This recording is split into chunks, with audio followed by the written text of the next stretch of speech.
right now, so it says it, and I can say hi.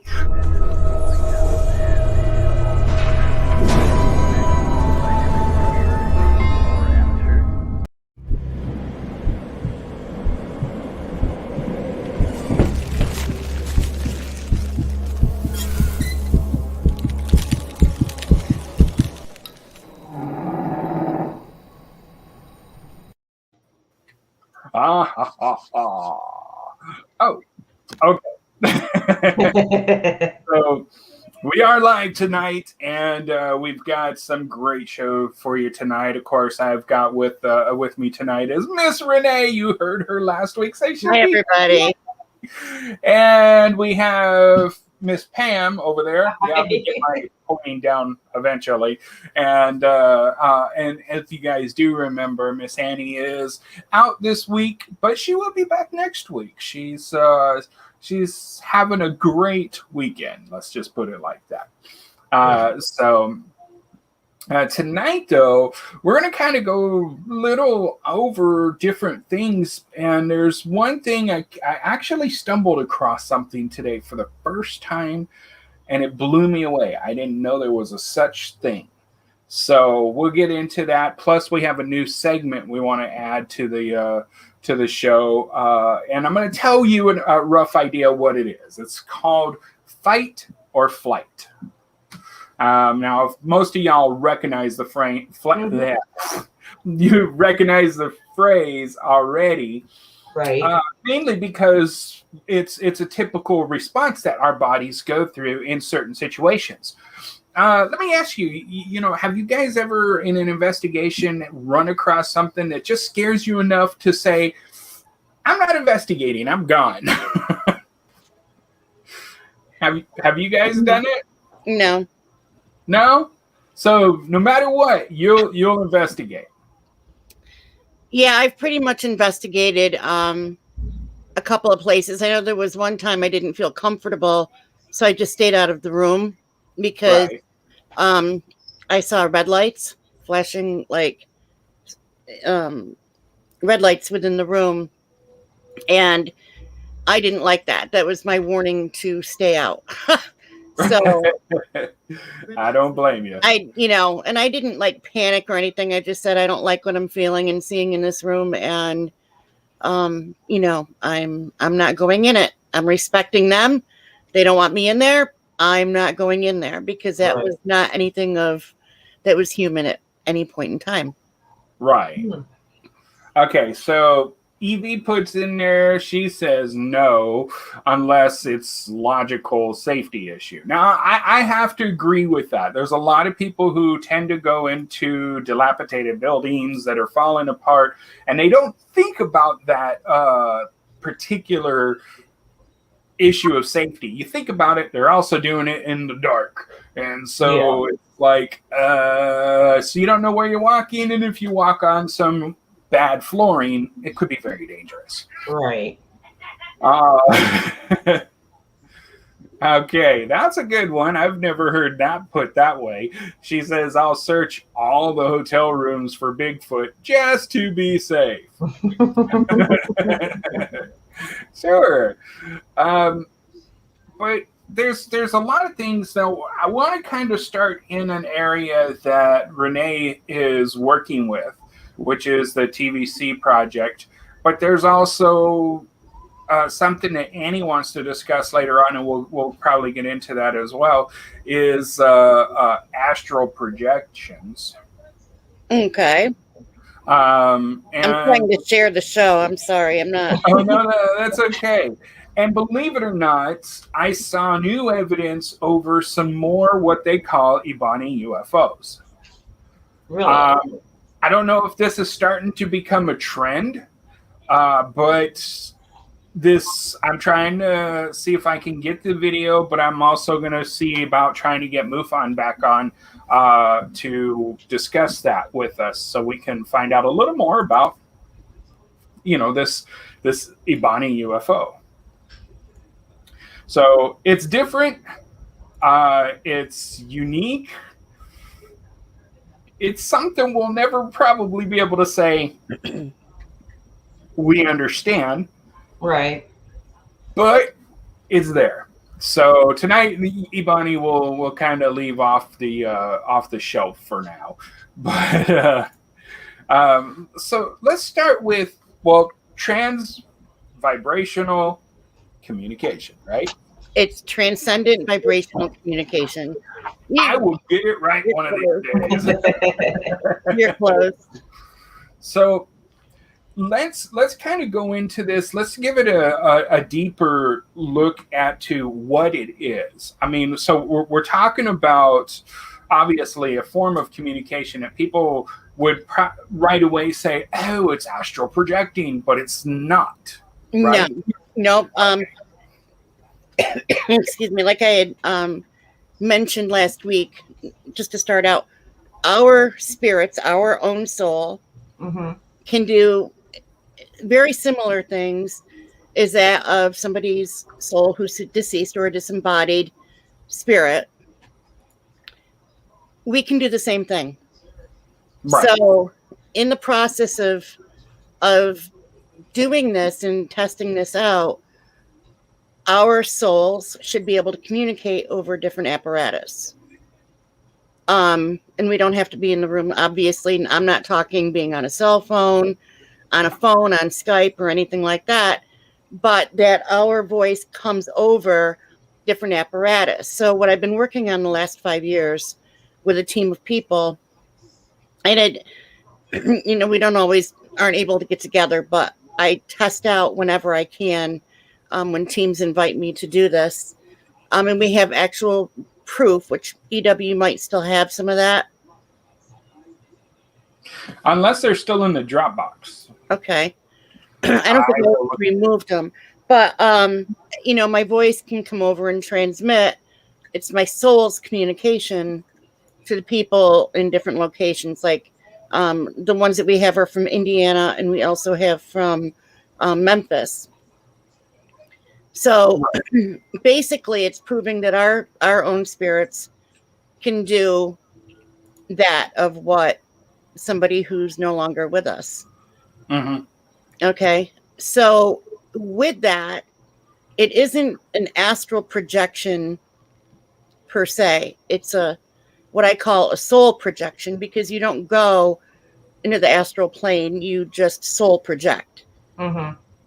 Eventually what this is going to be is that we can call another person's soul attention to us by talking to them without being on the phone, similar like you would with a spirit that's deceased, to be able to answer your questions and stuff without even maybe the person even knowing that this is going on. Okay. Mm-hmm. And when we work into that and start becoming more familiar with it and more fluent, the goal is to save lives. Right. And it's to teach law enforcement how to use the equipment and how to properly ask the questions for, like, say, if somebody's abducted, if somebody is missing and they're still living, or even if they aren't, hopefully they are, to be able to get the information of what they're seeing, where they are, and everything else, to be able to save that life. Okay. One question that comes in is it like spiritual energy that vibrates on a string and echo back? I picture the can, hey, but well, it would pick up the thoughts. The soul can communicate its own thing, right? And we all know that.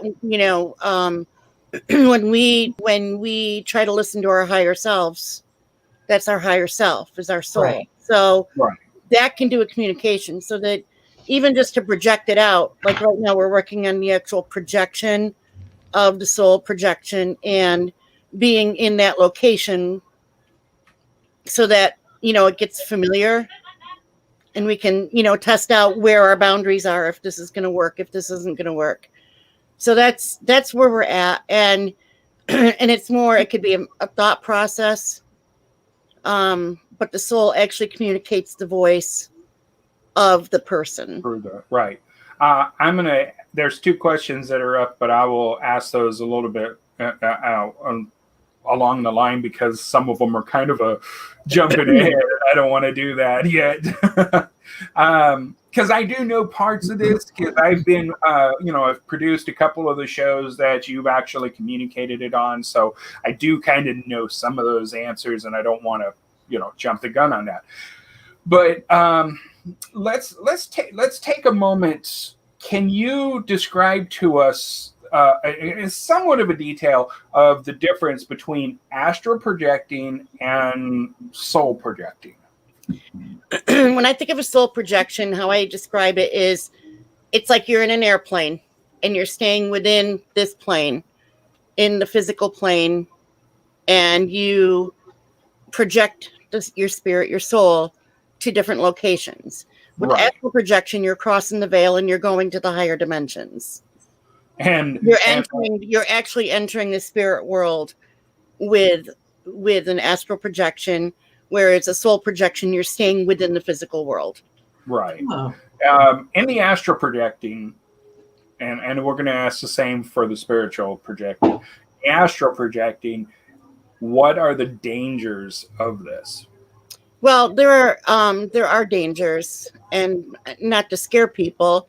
I mean, but our bodies, we do it every night. We all astral project in our sleep. So it's not uncommon. Our spirit is free to come and go as we please. We're connected with an etheric cord to our spirit. The spirit, our soul is connected to an etheric body. And there's many things that we do as we leave our body at night on the other side in the different dimensions. We learn, we teach, we all do. We learn, we teach, we see family, friends, other souls that we've had past lives with. We help other souls and spirits and people. And we also battle. We will battle negative forces if needed. So there, if you ever woke up and you feel like so tired and like, you've been beat up and, you don't know why, sometimes that would be, you don't have the bruises or anything, but you just feel like, oh my God, or like you feel hungover and you haven't drank anything, and sometimes that's a sign that you've probably done some sort of battle on the other side. So we're there and we get programmed.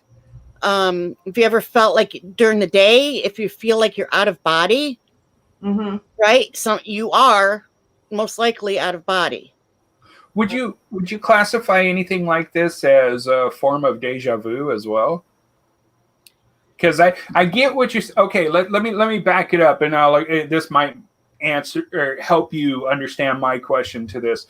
Some of us have had dreams, and then later on, the dream becomes a reality. And some of us have said, "I've met you before, but I can't remember where I've met you before." So we tend to meet people, or we've had what some might call a premonition, but through a dream. Would this be a form of projecting? It could be from a form of astral projection. It could be, are we talking a time travel? Possibly. Are we talking, the new talk is that we live in another multiverse or parallel universe at the same time, living like maybe ahead of us. So there's that talk of that now that they're looking into. Well, maybe they need to quit moving the clocks forward and back, and then we wouldn't. Yeah. And it's almost like, because it's almost like everybody says, 2020 was just really odd and time seemed odd and everything else. So I mean, it took forever. That would be something to like look into, and they were saying that when the clocks changed, like the new year changed, it was still back and everything. So that's all stuff that would be researched as did the parallel switch on us for the year of.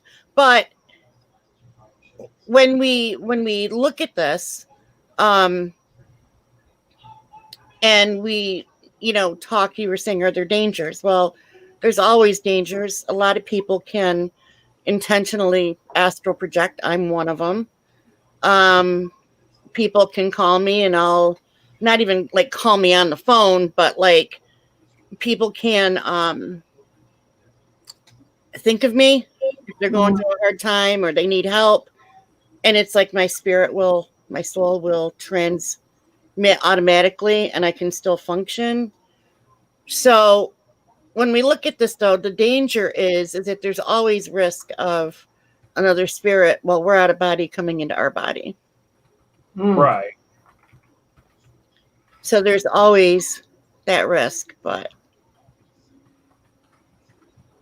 All right, I'm responding to an answer out there too, because she says that time and space don't matter when you astral project. You can go multiple directions aside from linearly. Right. And I would say that's okay, but in a sense also we have to understand it's man who created the concept of time. Mm-hmm. And so we look through now. Granted, I know if anyone wants to, they can go all the way back to the book of Genesis and say that, God actually said this is a day, this is a night. But he did not say this is 24 hours. Okay, man created that portion. So, but that's, it is something that makes you kind of ponder, because as you say, when we're in dreams, we can have a 30-minute dream, but we feel like we've been in there for days. Hours, right. Yeah, exactly. And it's like, oh, I was only asleep for 30 minutes. Wow, Yeah. I watched a full-length feature film while I was so yeah, I kind of get that part of the timing concept. So let's go to a question that let's go back here. I did want to make sure I put in your the other two questions. I forgot. So first is, do you believe in quantum entanglement? Yeah, that can be a good explanation too. Mm-hmm. Right. Okay. And so before I jump into part of the next subject is, how much success have you had with this? Now, I know a little bit of the answers for the TVC, and I was hoping to have some evidence before this. Now, I will say this. We do have the archives up still, but I can't remember if it was when they had their first name or after. Had Stephen and Tanya changed their show names at that time? I see. Yeah, that's going to be one of my situations as well. We'll find out. I don't think they did at that time. Okay, so if they still had the same name, if you go to archives.org and look up TMV Cafe, you will find a show called Expedition Unknown.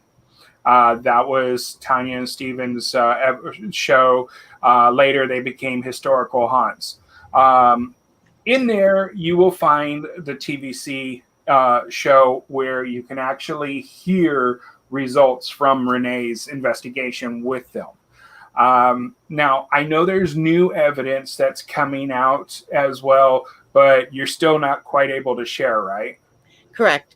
Yeah, we've been doing different things and testing different things at different times when everybody's available. But let's just say that it always gets interesting. So it's been fairly successful. One thing we've noticed is temperature of not only like me, but temperature outside, weather conditions, wind factor. It can be an energy level, can be anywhere from instantaneous of a response to up to 6 minutes. Oh, wow. Mm-hmm. Yeah, because I want to say it was a delayed response from for Tanya's and Steven's situation. It was like a 3-minute delay or something is what y'all figured out. Yeah, like 2 or 3 minute delay. What we did do though, what we did notice is one of them though, like when they were on the investigation, and I said I'll protect you, and it came over protect, and that was instantaneous. And you actually called out one of their names. Yes. Yep. Yeah. And if you want to know, you got to go find the show. We're not going to tell you. And I don't have, I mean, list tomorrow. Yeah. I mean, if you can go to the actual page, the website, go to the Facebook site, Which one? Transcendent Vibrational Communication, and then click on the website. They're on the website. Oh, are they really? Okay, Yeah. that's new. I did not know this. Yep, and Okay. the video for the one in Memphis is right on there too, I believe. So there's a website. Okay. We are pulling this up. So if you guys see these flashes, that's because I'm doing this.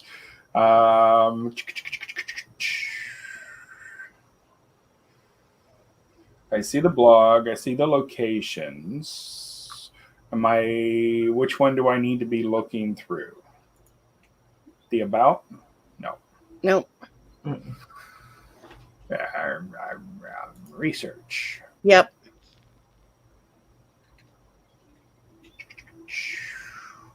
Okay. So what we're going to do is we're going to pull this up. No, not what I meant to do. Hold on. And we're going to share this puppy. Because this is evidence of the transcendent vibrational communication. He said it right. Oh, okay. Okay, so let's do that real quick. We're going to bring that puppy in here. We're going to actually take it all to the full screen so you guys can see it and hear it.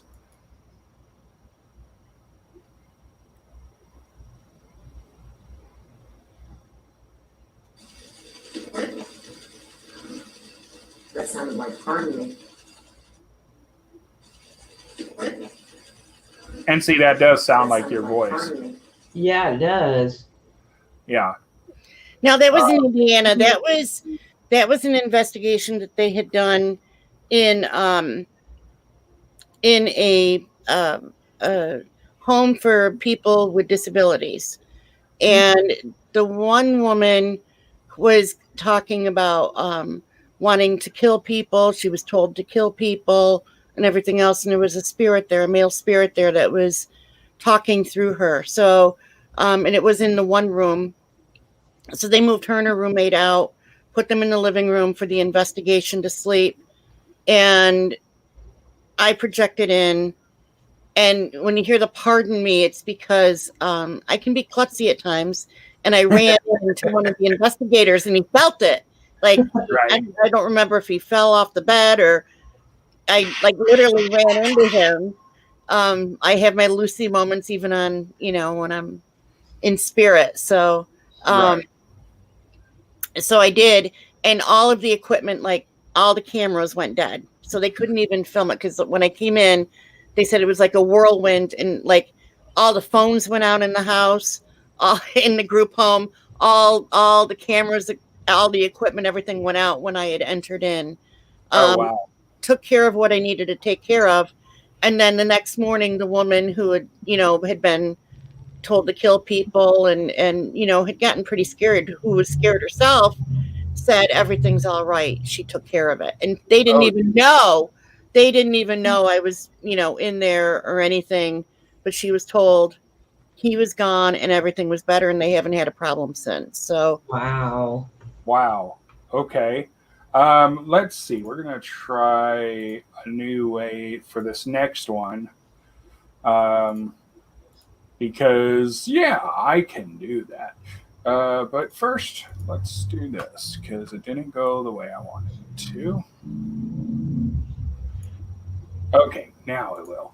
Okay, here we go. We're going to share this file, this video. Okay, now this is the same test. This one was done with Tanya and Stephen during the time. We're putting it in a different, they were Expedition Unknown. we're putting it in a different way so you guys can actually hear it a little bit better. So that's the goal. And the So, video one has the same thing in it, but it actually, you can hear their conversation. Right. Let me pop that back out a second.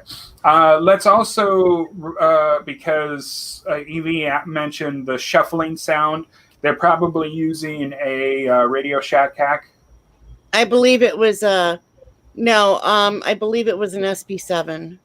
SB7, okay.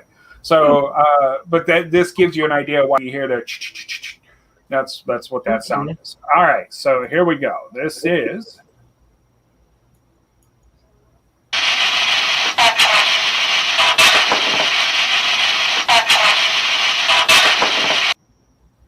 There you go.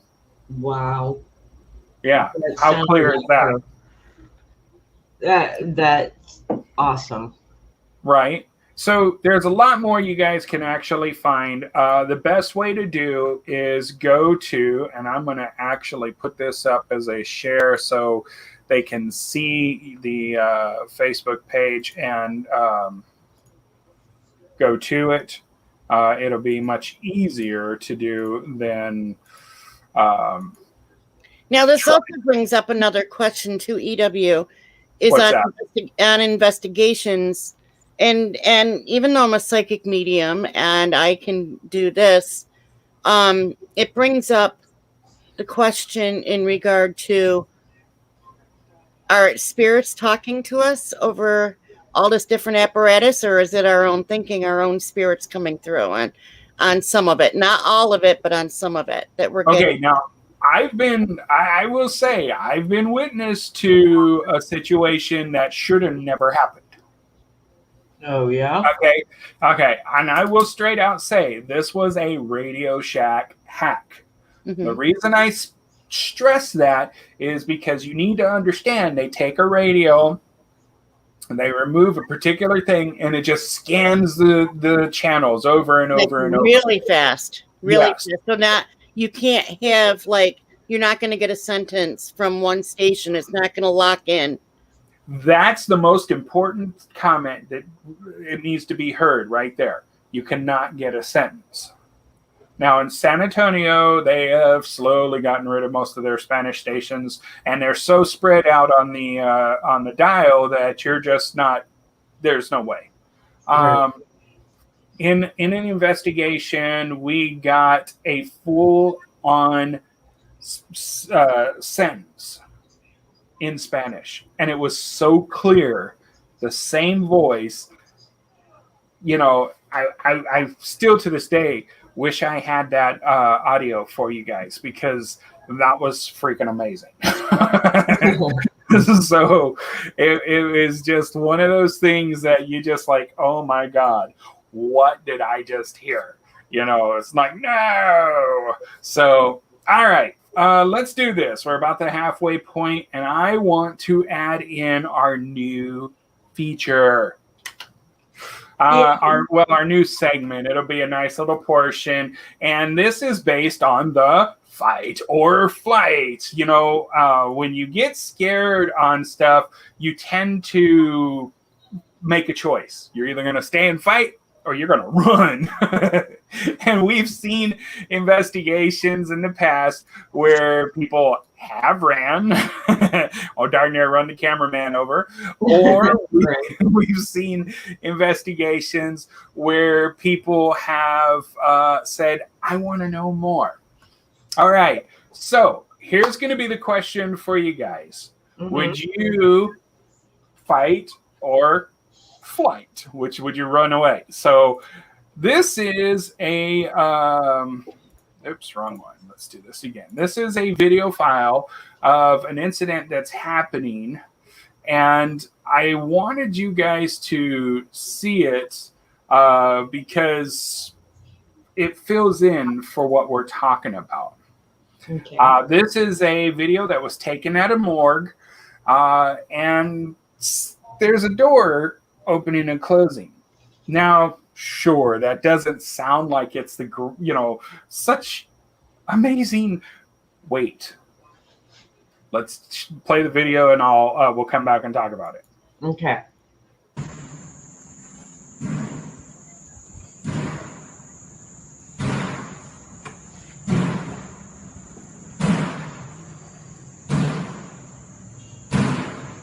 So if you look carefully, you can see this red door.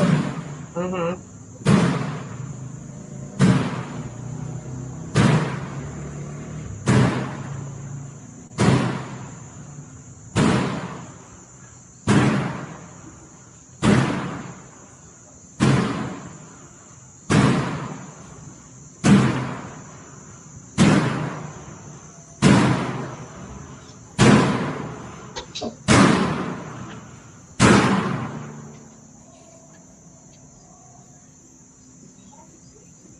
See, lights went out. I'd have been, oh, hell no. Oh no. Mm-mm. All right, so what is this red door?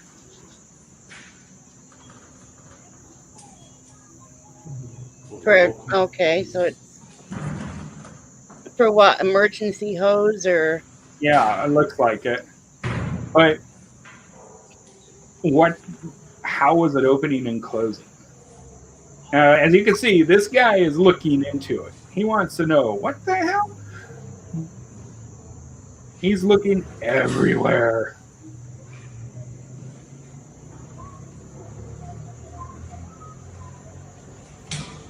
Even to a padlocked door. EW, if something jumps up on this screen, I'm gonna hit you. Oh no, that was my first thing. When I first saw this video and the lights went out, I was like, oh hell no. I was quickly turned the volume down. Right. So, fight or flight? Would you stay and do like this guy and say, what the heck? Or would you say, nope, you keep doing that and I'm gone? Mm-hmm. I'd be gone. Renee? No, I would try to communicate and find out what's going on. Why are they trying to get attention? Why that specific area? Why that specific door? Why what were those valves? Were they emergency? Is it a warning that something is happening? No, it's obvious they might have had a fire hose in there for... That's what I'm wondering. So, like, were they warning of a fire? Were they involved in a fire? Right. Let's there's several different... There's something I wanted to point out, because this guy, as he's walking up to the door, I paused it. I actually did this and detailed it. And if you look towards the bottom of that door, because this thing is like about 2 feet off the ground. Right. So if somebody was standing there, you would see its legs. Exactly. So as I went through frame by frame on this video, trying to see the same thing, there is no legs in this video. And so my first thought was, okay, lights went out, they could have took off. But that wasn't the case either, because you would have heard running. You know, it was just there's so much that just me personally, yes, I would have investigated, but I would have had one better flashlight than what he had. Right. A lot brighter. Yes, definitely. So you guys that are watching or might catch a rerun of this later on, tell us in the comments below, would you fight or flight? I know. And the light, they were flashing a little bit too, right? It was the light over the top. Right. And then it went out. Right in and right. Right. They were dimming right before it completely went out, and then and then came back on. So I kind of thought special effects. You know, I love special effects, but this is not that particular case. No, it's another form of spirit communication. Right. Well, she asked, could it be vents inside blowing air? Could be. Then you never know. Well, here's my thing. If air was actually being blown, you would actually hear it. I mean, it wouldn't be you got to understand, those doors aren't light. Right. They're pretty heavy. And so that's a a large amount of air that has to be pushed into those Well, you would doors. see it with his clothing moving and everything else, his hair or Exactly. something. Yeah. Right. Yeah. That would be a couple of those things. I have an edition that got sent in.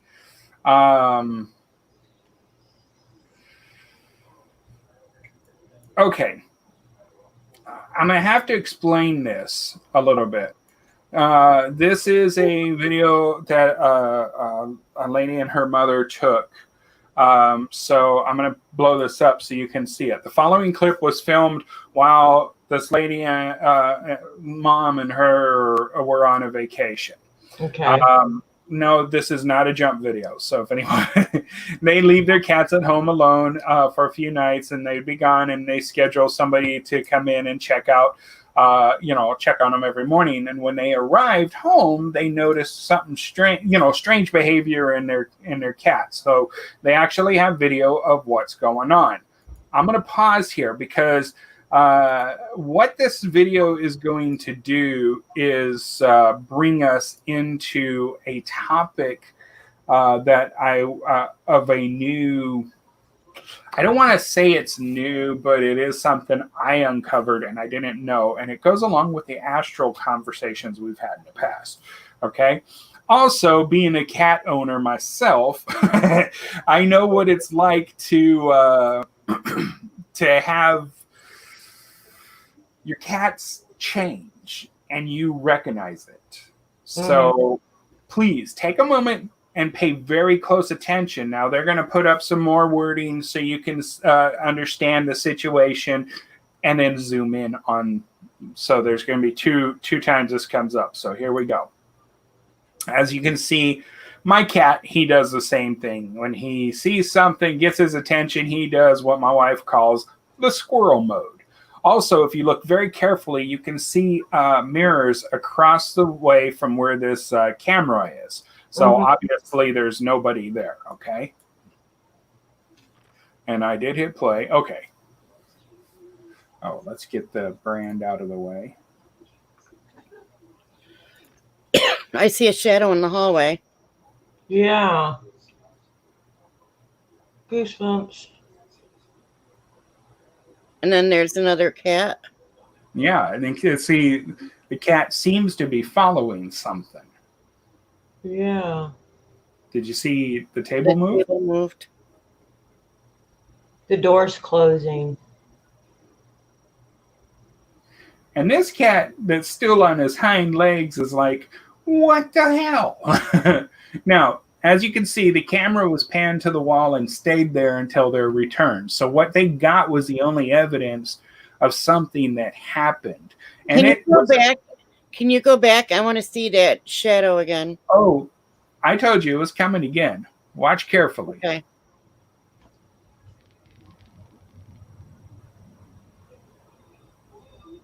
Why do I get goosebumps when I watch this? That shadow clearly walks into that room. Yeah. And that cat saw it. Mm-hmm.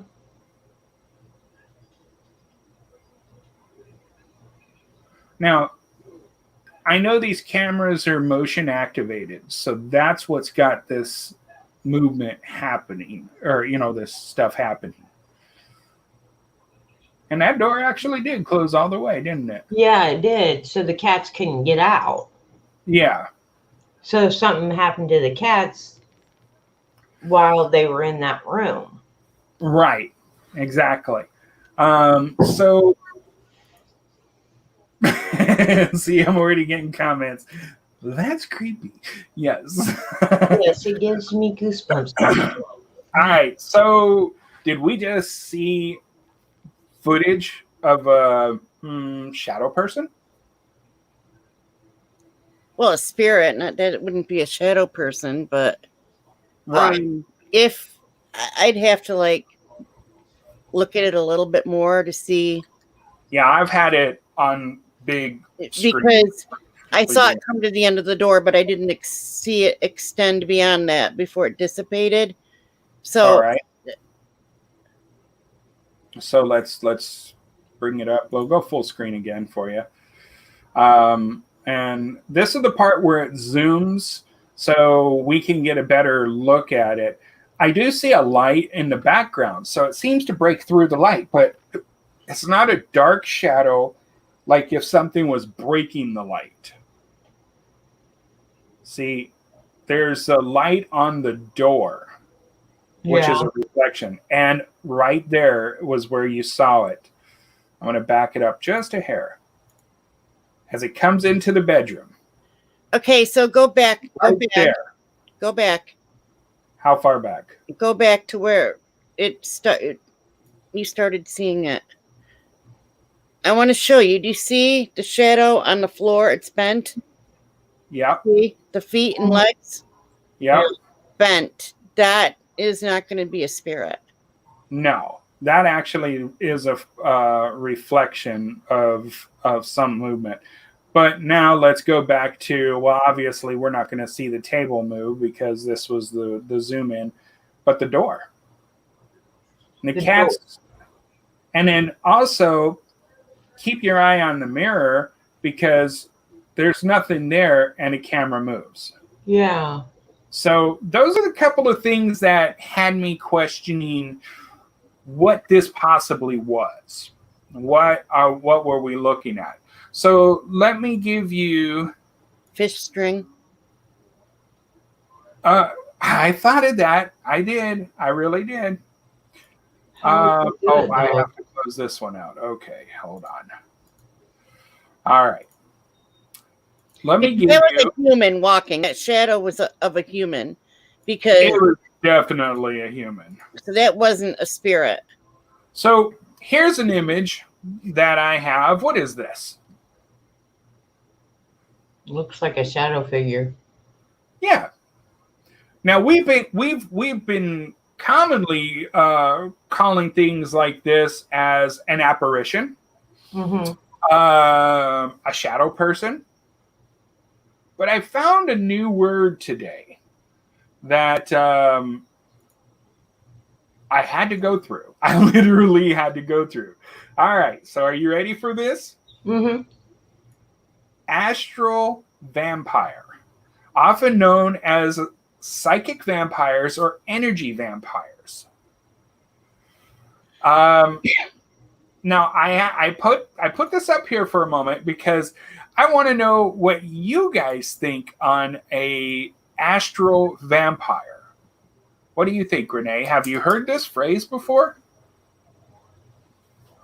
No, but a psychic vampire or energy vampire is somebody in the physical world. It could be somebody who complains, a Debbie Downer, and they feed off your energy. They need your energy. They drain you. Right. And psychic vampire would be one who attacks psychics. Okay, I would have said more. You mean like psychics as in mediums and so forth, or just, the psychic? Yeah, they typically, okay. Yeah.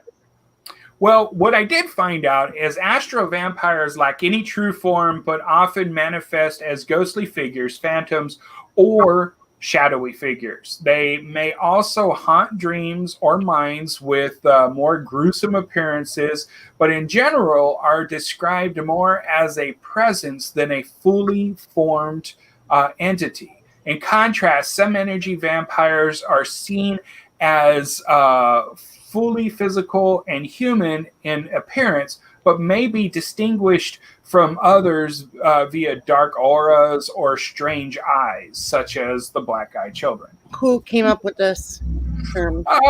Believe it or not, this is done through I'll share the website with you later on.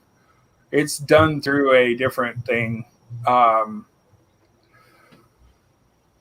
It's about the only evidence that I've come across or only description that I've come across for that.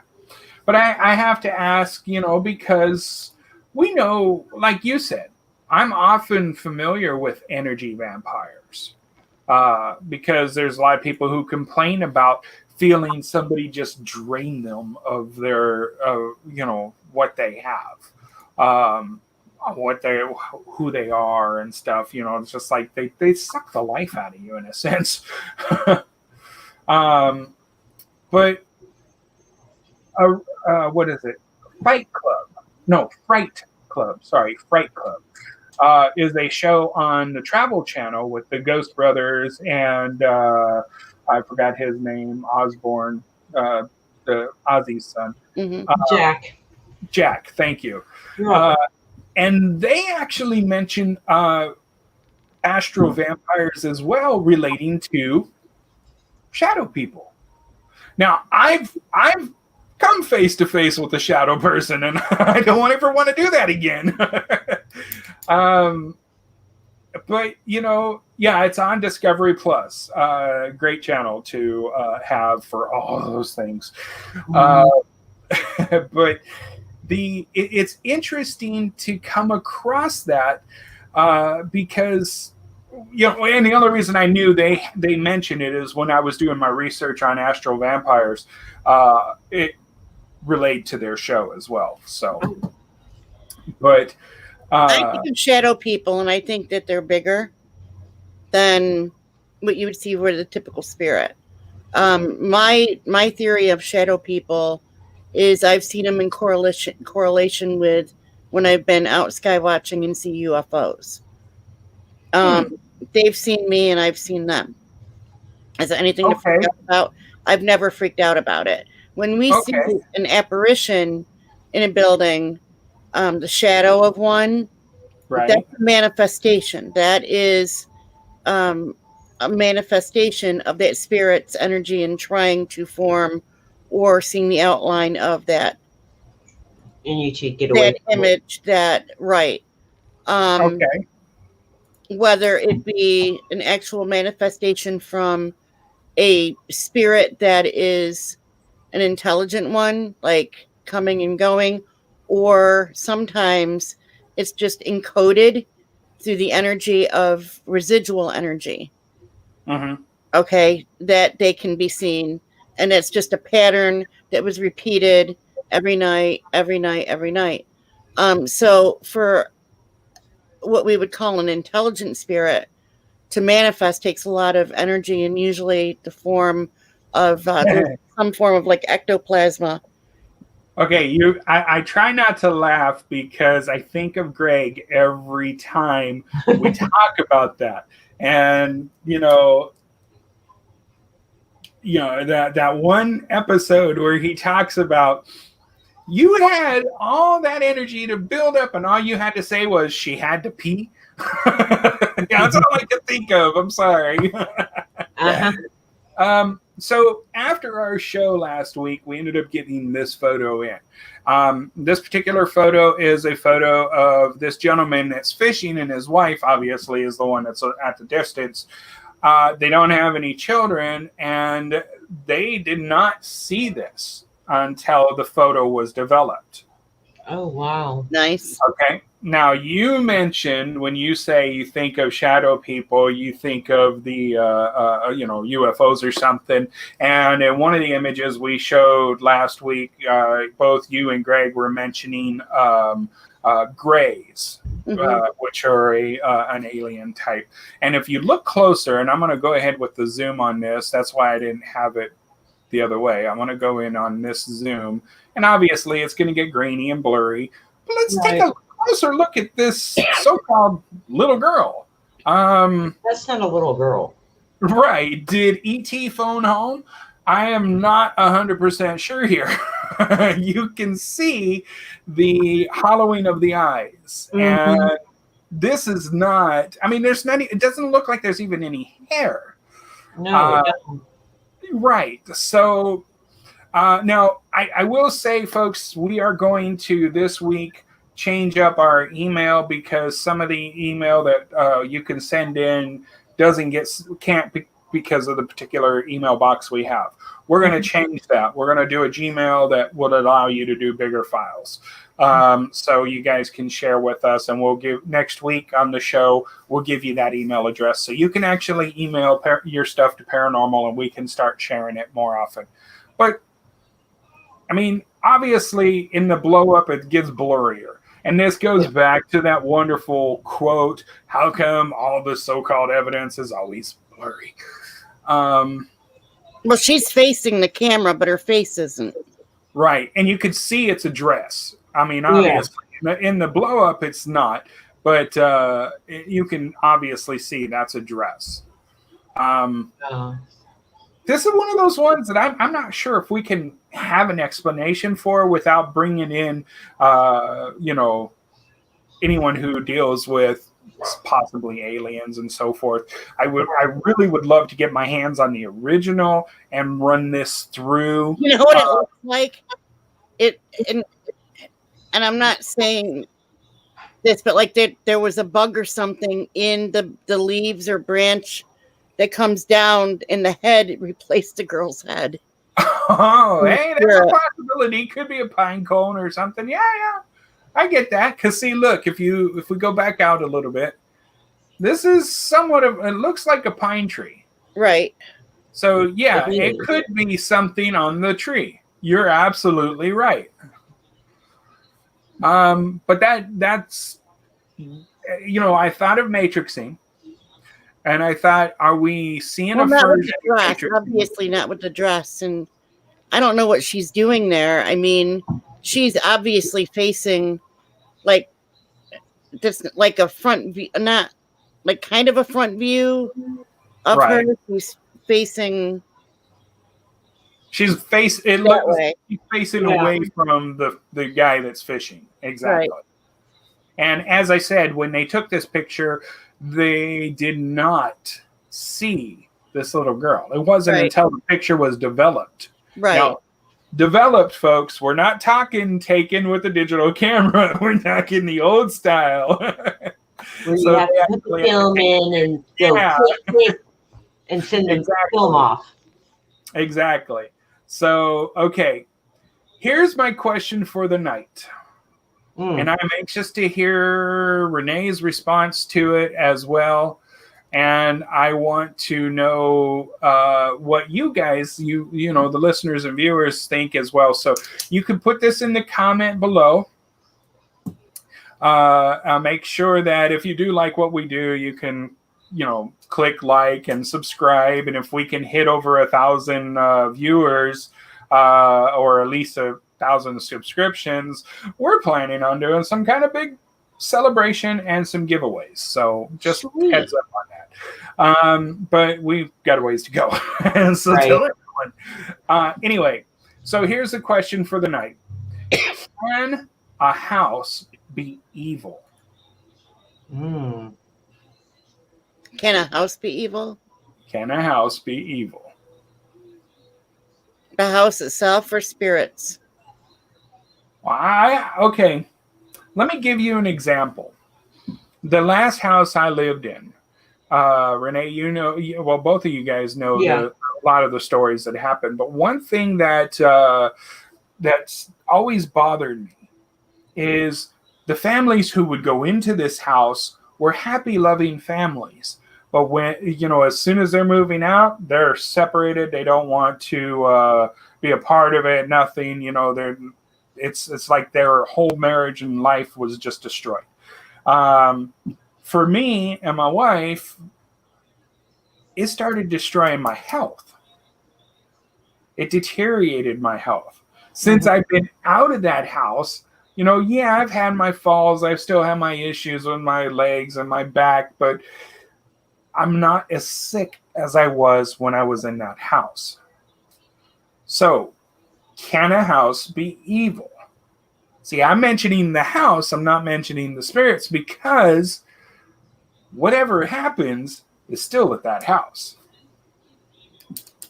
Right. And there could be something in the house itself that's causing it. So I don't think it's like the actual house. It depends on the land. What was on the land before prior to the house being there. The only thing in history only tells us that maybe it was part of a boot hill, but then again, that was listed from a huge section, and I know no way in the world they had a graveyard that big back then. So, plus what's underneath the ground is huge granite deposits. Mm-hmm. So I was going to say, you know, like what were the meridian lines like there?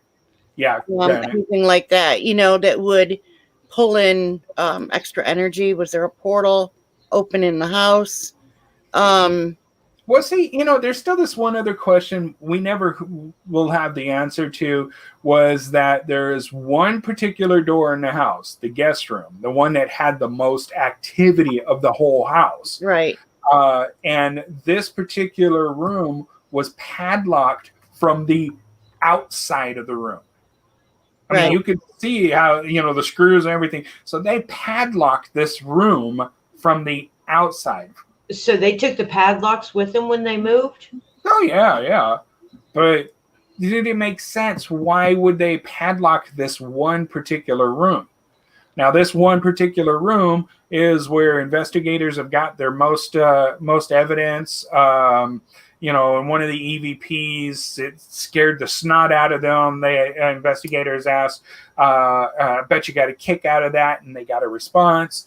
Another team came in. It was messing with them, even to laying on the guest bed.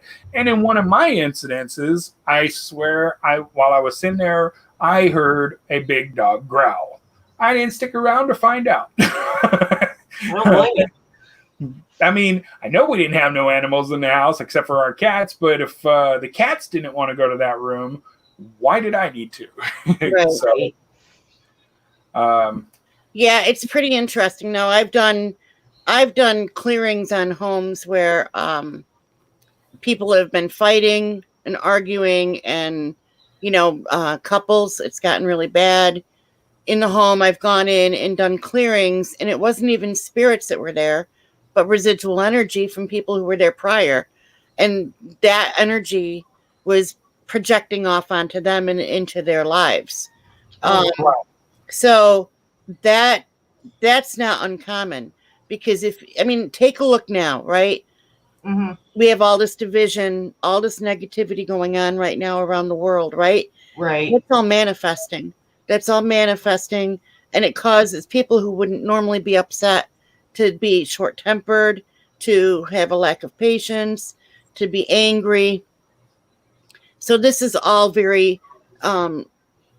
It's a residual energy, and it gets trapped. And right now, like I said, our whole surroundings are all so negative right now that, you know, we all pick up on that. So right. It's important to understand that not everything is from an actual spirit right now. Yes, it can be, but depending on the lifestyle that they had when they lived in the house before you moved in too, a lot of it could be residual energy.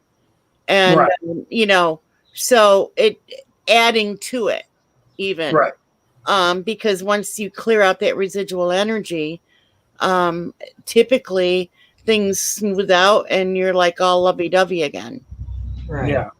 Many marriages have been saved by doing clearings like that. Oh, we've anointed the house and blessed the house and done a lot of stuff like that too. So just a quick reminder for everyone, Renee here does have this transcendent vibrational communication page on Facebook. Make sure you guys go and check out her page, because then you can go to the website. You can see all the other things that are happening, the events that they're going through. Renee communicates on there and lets you know things, including some amazing looking cat there. Wow, that's beautiful eyes on that cat. Anyway, so definitely go check this out. I do have it, put her up there so you guys can know who she is. And so when you see it, you see her, you know you went to the right page. But transcendent vibrational communication, what we started on the show tonight, and Renee will be sharing with us one day soon.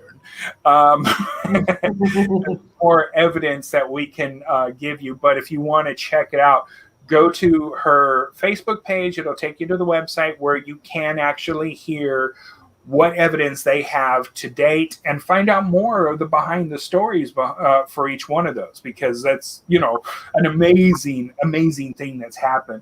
I'm still digging through past stuff from that other house when I produced shows. of potential EVPs that we actually heard while the shows were going on too. Yeah. So we're yeah. going to be trying to put that together for everyone for an upcoming show. Next week we will have Miss Annie back, and we'll be discussing more. And we want to know what you guys think about the fight or flight segment. If you love it, please let us know. If you hate it, please let us know. But on that note, we are at the 1 hour mark. So we wish you guys a great night. Don't forget to listen to TMV Cafe, and we'll see y'all next time. Good night, everybody.